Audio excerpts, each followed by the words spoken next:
coagulante. Por eso es que no tienen reactivos propios. Utilizamos todo lo que es de suero y por eso tampoco tienen valores normales, porque normalmente hay un montón de exámenes que no hago en estos líquidos. ¿Listo? Entonces, ahora hemos escogido 3 líquidos: pleural, peritoneal y sinovial, porque son los más frecuentes. Jóvenes, me pueden pedir líquido de cualquier cosa. ¿Listo? Porque igual ya les he dicho, como no tengo reactivo, utilizo siempre el de suero y hacemos lo que podemos. Otra cosa muy importante es que usted tiene que sospechar qué cosa tiene el paciente para pedirme. Porque luego vienen, ¿por qué no le hicieron tal cosa? Un momentito. No hay un perfil, no hay algo que tenga que hacer. Muchos de estos líquidos a veces solo me piden un examen porque es un paciente que está en seguimiento y es lo único que les interesa. ¿Listo? Entonces, por eso, ustedes tienen que escribirme. Y otra cosa, los líquidos no se dañan tanto. Por ejemplo, el líquido cefalorraquídeo sí está bien parametrizado. ¿Listo? Ese sí tenemos, no tiene reactivos propios, pero sí sale todo bien. En estos de aquí, muchas veces vienen, ¿por qué no le hicieron tal cosa? Y yo, porque no me pidieron. Pero, igual que los demás líquidos, se procesan en el turno. O sea, máximo 5, 6 horas y ya está procesado, porque si no también se echó a perder. Y después de eso, ¿dónde va a terminar? En el área de incineración. ¿Por qué? Porque después de eso ya no tiene la misma utilidad. Entonces, por favor, si tienen uno de estos, por favor, vean qué cosa piden. Y si se han olvidado, lo más pronto posible acudan para solucionarlo, porque si no van a tener que volver a mandarme otro líquido, que a veces pasa. Entonces, comenzamos con el líquido pleural. Punto número 1, la cavidad pleural no existe. ¿Eso qué significa? Que todo el espacio está llenito. Por eso decimos que es una cavidad virtual. Problema: el pulmoncito es muy suavecito y cualquier cosa puede apachurrarlo y hacer que la cavidad pleural se vuelva real. Es decir, aquí se puede acumular una gran cantidad de líquido. Cuando el líquido pleural es normal, es seroso. ¿Qué significa? Que es que fluye, ¿listo? Es más o menos como el suero. De ahí viene el nombre, ¿cierto? Entonces, bien líquido. Porque vamos a ver al final, el que se coagula de solo verlo es el sinovial. Entonces ahí tenemos que tener cuidado.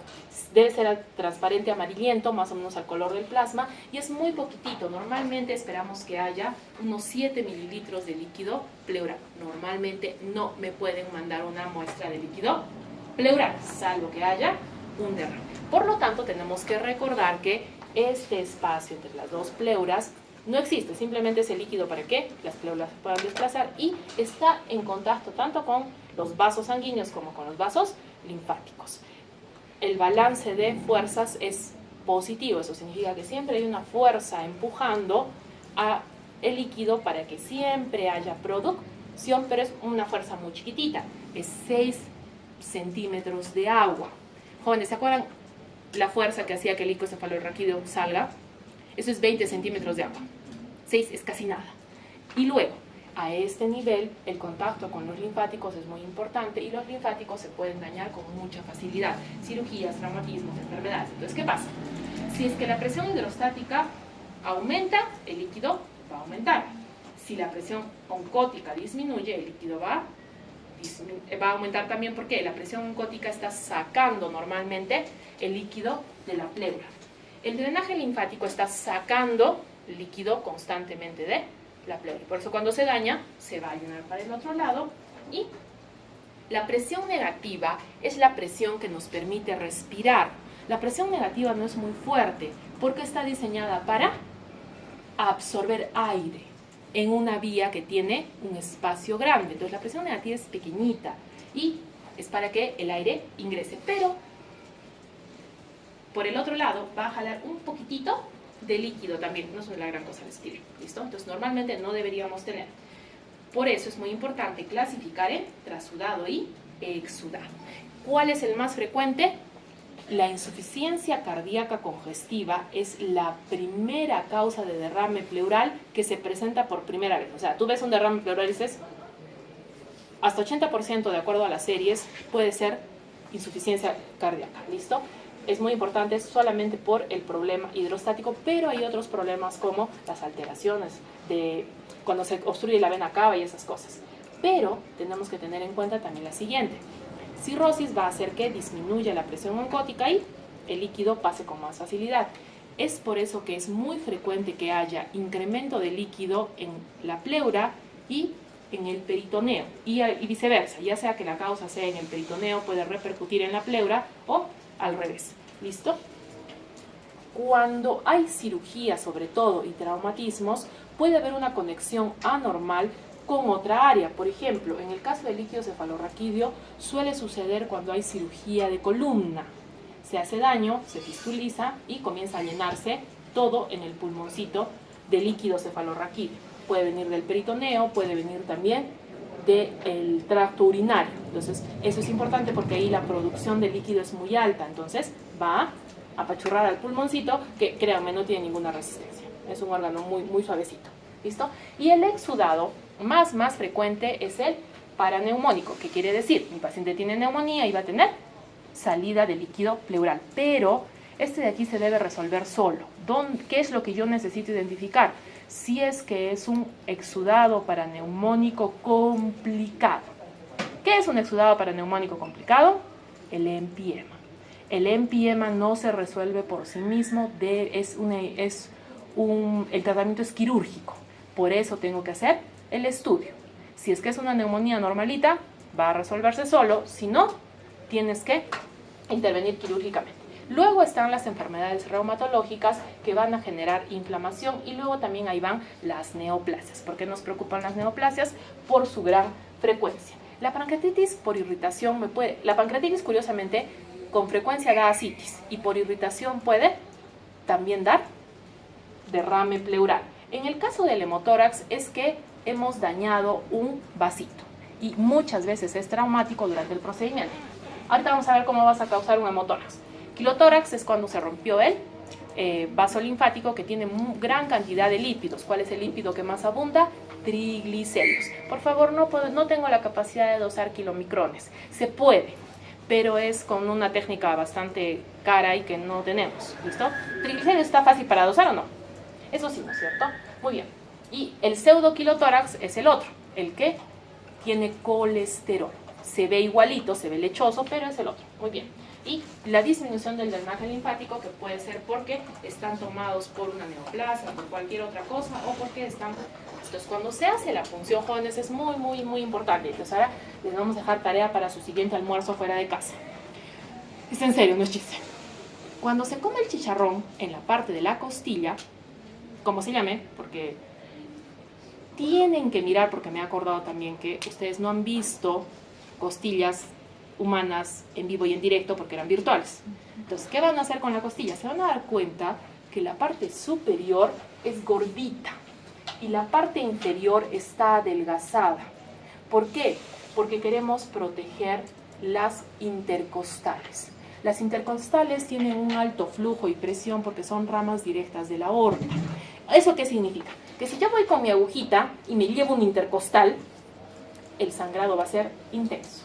Eso pasa en los traumatismos y por eso se generan los hemotórax. ¿Listo? Por lo tanto, ¿qué es lo que se recomienda? Ubicar la parte superior donde la costilla está gordita y punzar por encima de ellas para disminuir el riesgo de llevarse un intercostal. ¿Entendido? Entonces, de tarea, la siguiente vez que les toque comer un chicharrón con la costilla van a ver que un lado es gordito y un lado es delgado. ¿Entendido? Muy bien. ¿Por qué necesito sospechar lo que tiene el paciente? Para poder sacar los tubos. Normalmente no sacan todos los tubos, salvo que no sepas qué cosa tiene. ¿Listo? El primero es para bioquímica. Este es el que, si se ha contaminado con un poquito de sangre, no pasa nada, podemos obtener resultados que sean confiables. El segundo ya es para mis celulitas. ¿Qué celulitas tengo? Dos tipos. Las células que se descaman normalmente, que son muy poquitas, y las células del sistema inmunológico. Estas se dividen en polimorfonucleares y mononucleares. Si son muchos mononucleares, tengo que hacer la división de leucocitos y monocitos. Eso es lo máximo que les vamos a dar, los porcentuales.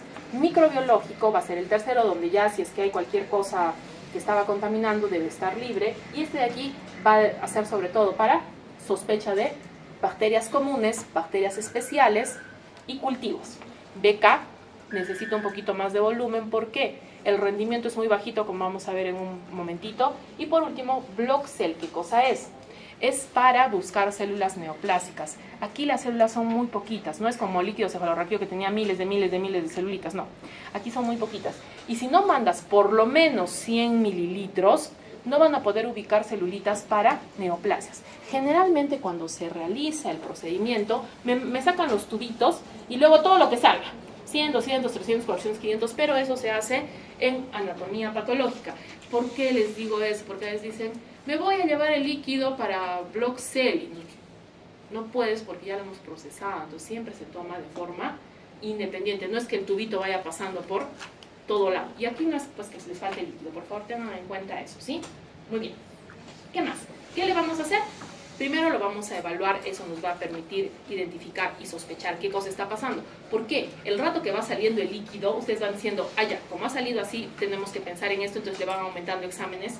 Y para que yo les haga el químico que ustedes quieran, el citológico, aquí tenemos que tener en cuenta que Gram no tiene buen rendimiento, pero siempre tenemos que pedirlo por si acaso de repente si conseguimos. Y para los cultivos van a variar. Los cultivos para las bacterias comunes son unos y el cultivo de beca se tienen que acordar sí que es Silminse. Dentro de las pruebas moleculares sería ideal que pudiéramos hacer PCR, como vamos a ver en el array, porque me soluciona casi la vida. El problema es que tenemos que tenerlo y también el costo. En las inmunológicas estoy buscando los anticuerpos, si es que puedo ubicar de otra forma las infecciones o las celulitas que me están dando problemas. Y por último, anatomía patológica, que les he dicho que es en otro servicio, para que se pueda superar. Entonces, normalmente es amarillo. Si es que está rojo brillante, le has hecho daño a un vasito. Pero generalmente cuando hay malignidad no es tan rojo, es un poquito más opaco, más oscuro. ¿Listo? Luego, cuando es blanquecino, lechoso también se le dice, hay que sospechar en quilotórax o el pseudoquilotórax, y se podría encontrar color negruzco cuando tengo Aspergillus niger. Aspergillus niger genera pigmento negro y se respira. Entonces, mi paciente tiene una neumonía por Aspergillus niger y cuando yo saque el derrame pleural, vamos a tener eso. El melanoma es poco frecuente, pero de todas maneras no se puede descartar. Y también en la pancreatitis va a cambiar hacia un color negruzco. Entonces tengo que tener esas opciones para pedir lo correspondiente. ¿Listo? Y la turbidez va a depender de cuántas celulitas tenga y si es que tengo otros componentes. Generalmente aquí, entre más turbio, más probabilidad de que esto sea un entierro. Y esto nos lleva a los criterios de Light. Por favor, los criterios de Light no existen. O sea, no son una prueba, son un cálculo. Por eso es muy importante que ustedes vengan preparados y mentalizados en que van a tener que dividir, ¿no es cierto? Y por eso tienen que saber qué cosa hay que dividir con qué. La vez pasada el problema fue que me dividieron al revés, ¿no es cierto? Me pusieron el denominador abajo, entonces fue a la desgracia. Jóvenes, ¿por qué? Porque eso les va a pasar. Pasa que los internos vienen y dicen, vamos a aplicar los criterios de Light. Dicen, ya, muy bien. ¿Cuánto tiene de proteínas en suero? Ah, no hemos pedido. ¿Y dónde vamos a sacar? Por eso es muy importante que recuerden pedir. Lo ideal sería que si van a sacar una muestra de cualquier líquido, también le pidan un perfil de lo que sea que vayan a pedir, de lo que estén sospechando, para que tengan el valor. Porque si no, después ¿de dónde? El rato de la visita le dicen, ¿y cuánto sale? Entonces, ¿y cómo se calcula? Hay que pedir tal cosa, ¿y dónde está? Nunca le pidieron. ¿Y qué más les sabe pasar? De que le sacan el líquido y dicen, ya, sí le hemos pedido las proteínas. ¿Y cuándo se las van a sacar? Mañana por la mañana. Tampoco las tienen, ¿entienden? Esas son circunstancias que les pasa cada rato, sobre todo cuando son internos. ¿Listo? Muy bien, entonces tenemos que hacer la relación. Esto sirve para exudados. Cualquiera que te dé positivo ya está. Es un exudado. Para que sea un trasudado, los tres tienen que estar negativos. Esto de la LDH es un poquito, a veces no le toman la LDH en suero, no le pueden calcular, y por eso existe que dice, si tienes 2/3 de la LDH normal superior para suero, ya se considera positivo. Recuerden ustedes que los valores normales varían, por eso no les hago aprender muchos de los valores normales, porque hay metodologías con 120 y el criterio anterior decía más de 200, pero si lo normal es 120, hasta que llegue a 200, mi pacientito no va a aguantar eso. Entonces por eso es muy importante que entienda. ¿Lo hemos dicho ya? Un parámetro, cualquiera que sea, es exudado. Si son los tres negativos, recién es trasudado. Y miren ustedes, mi sensibilidad y especificidad es bastante alta, por eso se los tienen que aprender y tienen que calcularlos. Si tengo el colesterol elevado, vamos a tener un pseudoquilotórax, que generalmente es artritis reumatoide, o si no también puede presentarse en tuberculosis. Y los triglicéridos más de 150 va a ser un quilotórax, que lo más frecuente es que sea traumático.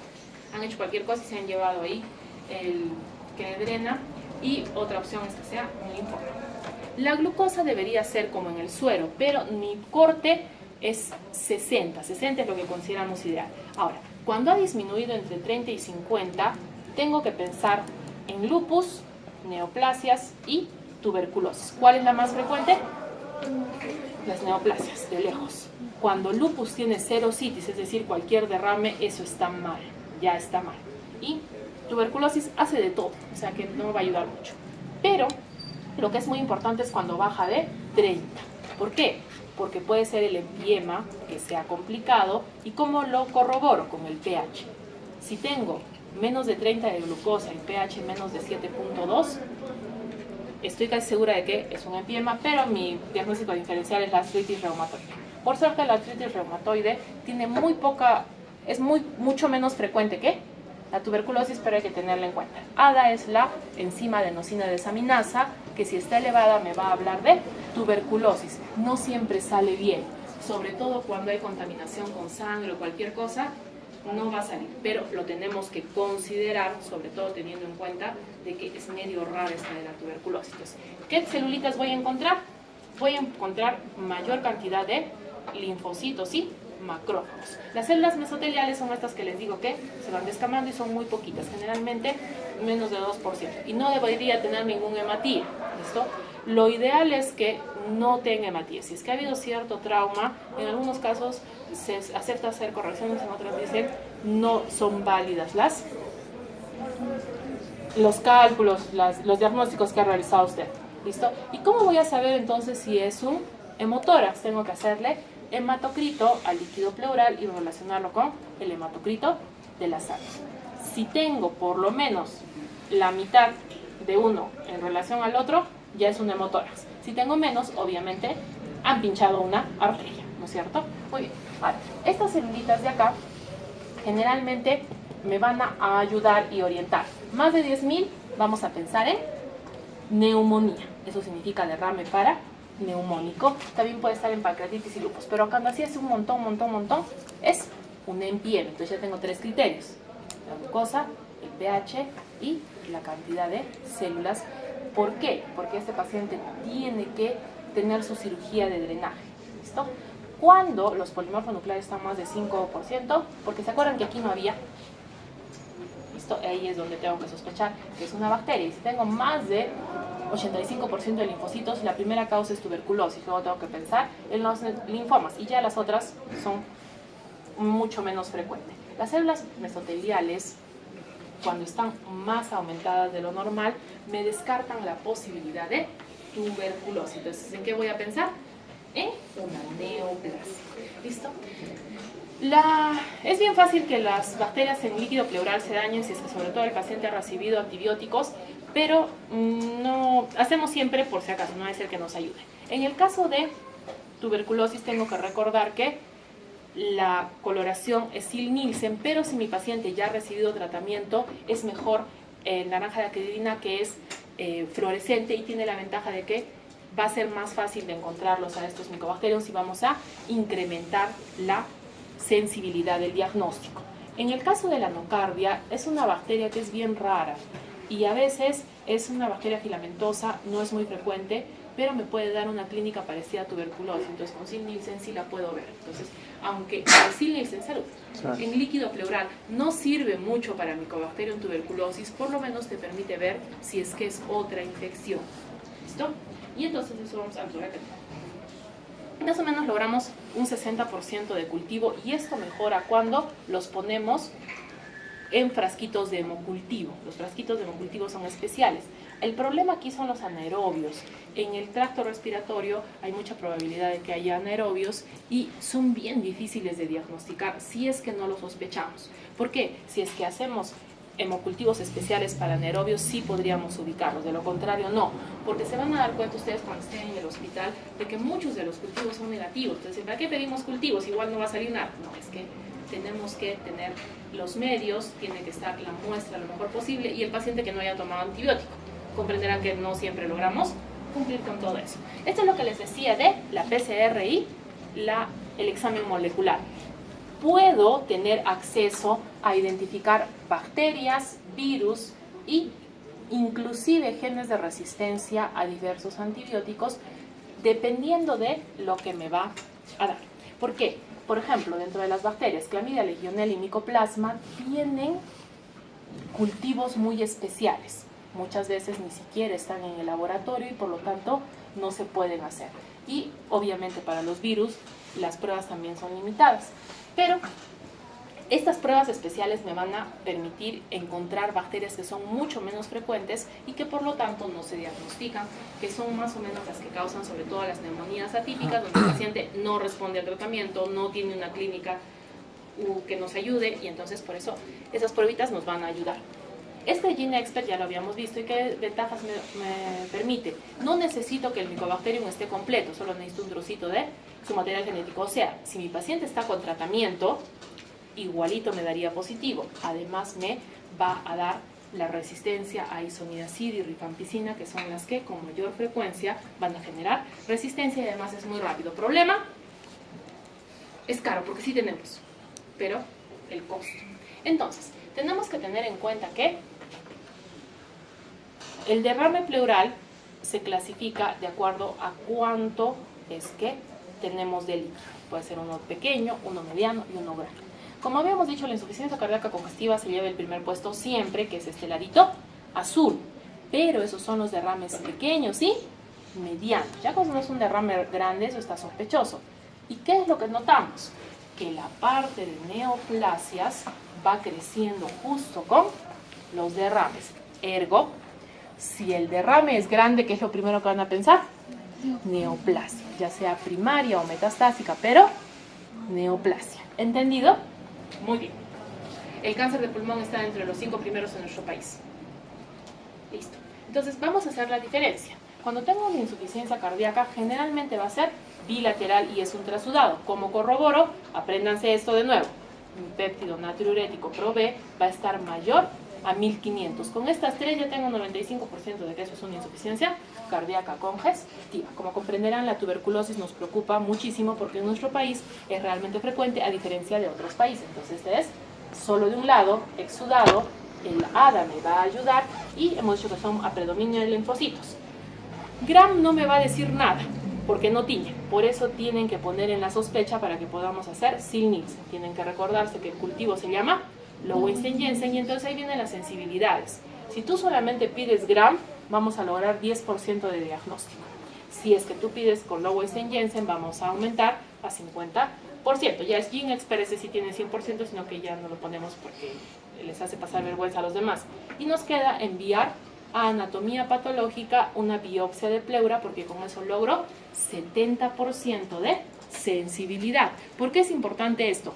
Ya le han hecho el drenaje al paciente, no les cuesta nada hacer un poquito más y sacar un poquito de pleura para mandarla a anatomía patológica y es mucho más rápido el diagnóstico y mucho más sensible. ¿Entendido? Entonces considerar eso, sobre todo cuando están sospechando. La artritis reumatoidea generalmente es unilateral y prefiere el lado derecho, le encanta. Este es de tipo exudado y hemos dicho que tiene una glucosa parecida a la de empiema y también su pH. Entonces es muy importante identificar una versus la otra. Y en el caso del lupus, generalmente es bilateral, este es exudado y todo lo demás lo tiene normal. ¿Por qué hablamos de artritis reumatoidea y lupus? Porque son las más frecuentes dentro de los problemas reumatológicos. Lupus va a tener una gran cantidad de células, pero no va a ser infecciosa.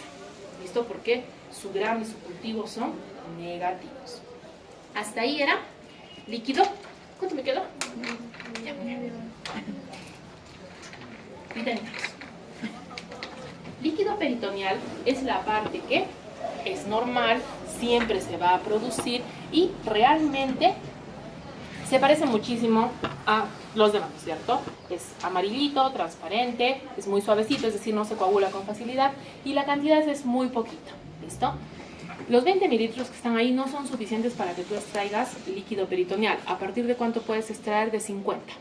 50 es lo que ya se considera un exceso y generalmente estos 50 los va a encontrar la ecografía. Por eso cuando hacemos ecografía en cavidad y decimos hay líquido, es que tiene más de 50 mililitros, ¿listo? Normalmente no vas a poder sacar líquido. Y cuando está aumentado, eso se llama ascitis, ¿cierto? Y entonces, aquí tenemos que clasificar por la etiología. Lo más frecuente es la cirrosis, pero recuerden que la cirrosis alcohólica, si bien es cierto es la más frecuente, no es la única cirrosis, ¿listo? Entonces, aquí lo vamos a dividir por hipertensión portal, o sea, yo creo que pensar, ¿este paciente tiene hipertensión portal? ¿Sí? No. Si sí tiene, la primera causa es cirrosis y la segunda, insuficiencia cardíaca congestiva, también llamada falla cardíaca. Es solamente por incordiar, no es para que estén despiertos. Es lo mismo, es exactamente, como les dije. Y entonces, aquí tengo que considerar que tenga otro tipo de disminución de la albúmina, que haya un problema oncológico o algún cáncer que sea primario, o sino que haya habido una infección. Si es que se ha afectado el sistema linfático, otra vez voy a tener un aspecto quiloso. La pancreatitis también da ascitis. ¿Qué tengo que hacer en ese caso? Medir la amilasa. ¿Cuánto debería tener de amilasa en líquido peritoneal? No debería tener. Por eso es que, si es que te encuentras amilasa, pues sí. Y también puede estar en el mixedema, no es tan frecuente, pero es importante que lo sepan. Entonces, ¿cómo vamos a hacer nuestro? Vamos a hacer la punción con seguridad y generalmente como hay una buena cantidad, no nos va a faltar. Y entonces, ¿qué es lo primero que tengo que hacer? El bioquímico para poder hacer la albúmina y la amilasa, ahí están las dos. El recuento de celulitas, buscar gramicultivo, sospechar también de BK, pero cuando hay ascitis en BK ya es una TB miliar y esas son de las complicadas y feas, entonces por eso es importante identificar. Y por último, la citología, que era exactamente lo mismo que les dije hace un rato, el Block-Cell, pero aquí igualito es igual. Ahorita vamos a ver cómo se hace el Block-Cell y por qué es importante, porque es como tomar una biopsia del tejido pero con líquido. Vamos entonces, ¿qué tengo que hacerles? Todos los exámenes que le había hecho a mi otro líquido también, pero como les digo, esto se puede hacer, no se hace. Ustedes piden, nosotros hacemos. Si no me piden nada, a veces, varias veces ha pasado, me traen el Block-Cell, nos miramos el líquido y decimos, ¿para qué nos han traído esto? Y luego leemos ahí, Block-Cell, llamando a los internos, disculpe, Block-Cell es de la especialidad hermana, con nosotros, porque no me pueden pedir algo que no. Entonces, muy frecuente que en cirrosis tenga el color amarillito igualito que el suero, porque, o sea, encima que mi pobre paciente no tiene proteínas, ahí está perdiendo más albúmina. En el caso de que sea blanquecino, hemos dicho que es quilosa. Cuando es rojito, lo primero es que han punzado un vasito. Poco probable, pero bueno, porque se ve. Y luego, si es que es más oscurito, puede ser malignidad o también cuando es por tuberculosis. Y en el caso de que sea negro, melanoma y pancreatitis. La turbidez va a depender de cuántas celulitas tengo. Entonces, entre más grave sea una situación de infección, voy a tener más celulitos y también en cuanto sea más grave una situación de neoplasia, o sea, cuando estoy sospechando en algún tipo de cáncer. Pero cuando es un problema quiloso, a este nivel va a ser bien lechoso, entonces va a haber también turbio, hay que tener en cuenta. Entonces, ¿aquí qué vamos a hacer? Vamos a hacer la gradiente gasa. Gasa es la relación que hay entre la albúmina en suero y la albúmina en líquido peritoneal, pero tienen que pedirla, ¿no es cierto? Tienen que pedir eso. Y luego tienes que pedir las proteínas totales. ¿Por qué gasa solamente pone de corte mayor o menor a 1.1? Que simplemente es restar, o sea, no van a decir que eso parece una calculadora, ¿no? ¿Y por qué es importante? Para que te ayude a identificar la patología. Entonces, si tienes un gasa mayor a 1, eso es hipertensión portal. Si ese gasa está con poquitas proteínas, esta es cirrosis. Pero si ese gasa tiene proteínas altas, es generalmente que se ha obstruido la vena hepática o es una insuficiencia cardíaca. Eso te permite mejor. Ahora, si es que tienes menos de 1.1 y poquitas proteínas, tienes un síndrome nefrótico que también va a dar ascitis con mucha frecuencia, y si tienes las proteínas altas, ahí sí tienes, este es el malo, ¿no es cierto? Infecciones, cáncer, tuberculosis y otras. Muy bien, entonces esto de aquí, al cruzar los dos parámetros tienes 97% de exactitud en la etiología. ¿Eso qué significa? Que tienes que pedir todo. ¿Listo? No es lo mismo. Les he dicho que esto es la gradiente de albúmina y estas son las proteínas totales. Son exámenes diferentes. ¿Entendido? Muy bien. Nuevamente la glucosa se va a parecer mucho. ¿Y por qué me sirve? Porque cuando está disminuida tengo que sospechar en peritonitis bacteriana espontánea, que es una de las complicaciones de la asitis por cirrosis. O sea, mi paciente puede tener cirrosis y encima una infección. Y aquí también va a suceder en la carcinomatosis. ¿Qué cosa es la carcinomatosis? Que tengo células del peritoneo que han sido cambiadas por una célula neoplásica. ¿Por qué nos preocupa esto? Porque las células del peritoneo están diseñadas para no dejar pasar cosas. En cambio, la célula neoplásica, cuando le quite el lugar, no le importa qué cosa pase. Y por último, agarra y un día dice, no, vamos a hacer metástasis y se marcha. ¿Y qué cosa te deja? Un hueco. ¿Listo? Por eso es de que en este caso va a haber mayor cantidad de problemas. ¿Entendido? Bueno, entonces aquí tenemos la LDH. Me va a ayudar a diagnosticar peritonitis bacteriana y también va a estar incrementada en neoplasia o si se ha perforado un órgano. ¿Sí? Sobre todo cuando hay heridas sospechosas en abdomen, tú no puedes revisar todo el intestino para saber si es que hay algún tipo de fuga. Y esto va a ayudarte a decidir si es que se opera el paciente o no. Nuevamente, el ADA debería ser menos de 40 y nos va a ayudar a sospechar de tuberculosis. ¿Qué tenemos que hacer cuando tenemos un líquido peritoneal? Si tenemos un exceso de líquido peritoneal, es importante que hagamos los exámenes completos para saber qué cosa es. ¿Listo? Entonces, ¿qué es lo primero que tenemos que ver? ¿Qué apariencia tiene para que nos oriente? Después vamos a hacer las celulitas y recordemos que las celulitas nos van a dividir en la cantidad total. Si tenemos más de 500, ahí vamos a seguir el protocolo hasta completar con la gradiente de albúmina y vamos a hacer las pruebas especiales de acuerdo a lo que nos sale. Entonces, ¿qué significa esto?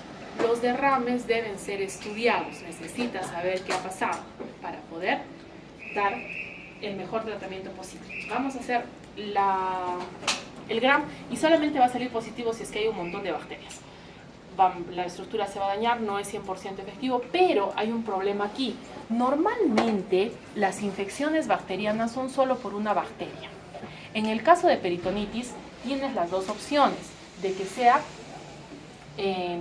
un tipo de microorganismo, o sea, varios. Aquí sí te pueden salir varios cultivos positivos. Obviamente el caso es peor, ¿no es cierto?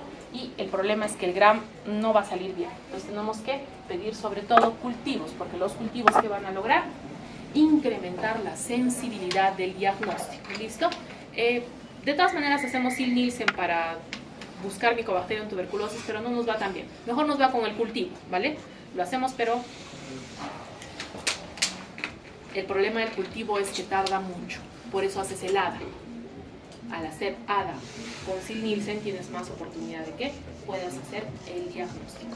Aquí vamos a encontrar un 70% porque hay mucha mayor cantidad de bacterias y vamos a solicitar por favor de que cuando sospechas que hay una infección también pidas hemocultivos, o sea que se realicen dos cultivos diferentes. Las bacterias anaerobias son muy frecuentes, pero se tiene que avisar que estamos sospechando para poder utilizar el material correspondiente.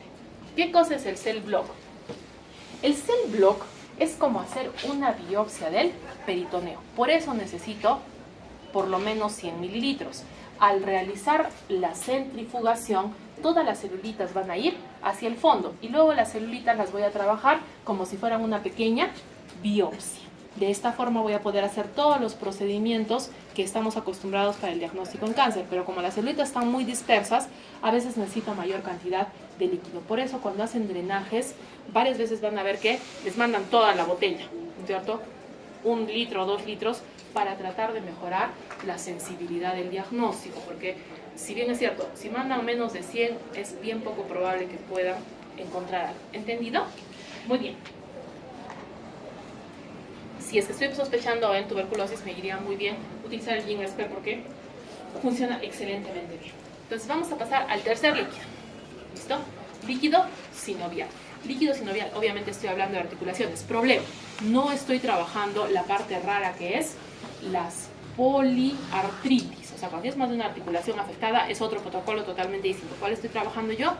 Las monoartritis. ¿Cuáles son las monoartritis más frecuentes?